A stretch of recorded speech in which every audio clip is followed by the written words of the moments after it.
पहाड़ चढ़ी विकास भार बहुछि गध। देवगाँ में श्रमिक अभाव गध करुछि बाली इटा सिमेंट बहन काम। बलांगीर जिलार प्राकृतिक सौंदर्यर महत्वपूर्ण केन्द्र होता देवगाँ ब्लॉक देशंढ ग्रामर चांदबाली पहाड़ में एक अद्भुत दृश्य देखा मिली।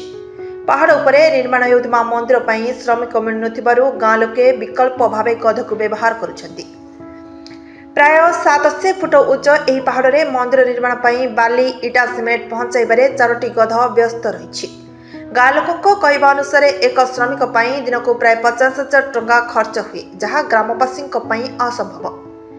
एठी परिस्थिति देखि सेमाने 10,000 टंका भड़ारे गध नहीं आसी कंटाबाछी। 270टी पहाच थिबा रास्ता दे गधगुड़िक 8 बस्ता सामग्री बोही दिन को अनेक थर ऊपर जाउछंती। यह देखा लोक माने पहाड़ को जाउछंती। एही चांदली पहाड़ पर्यटन पर भी एक आकर्षण केन्द्र। एठी 30 ରୁ 40टी गुंफा, एक 200 वर्ष पुराना बट वृक्ष एवं 72 एकर जलाशय अछि।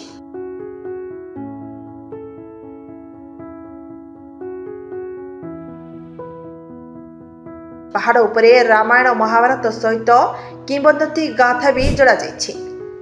दादन प्रवणता दुखद पट दर्शाउछि। ग्राम लोकों मत अनुसार मनरेगा ठीक समय टंका मिलुनथिबारु श्रमिक दादन जीवाकू बाध्य होउछंती। एही अंचलर अनेक घर खाली पड़िछि। एही विकास कार्य द्वारा अंचल आगकू बढ़ुछि आउ अन्यपटे गध द्वारा मनुष्यक अभाव को भरण करा जाउछि। एथिरु प्रश्न उठुछि केबे गध बदल रे मनुष्य एही काम करिवे।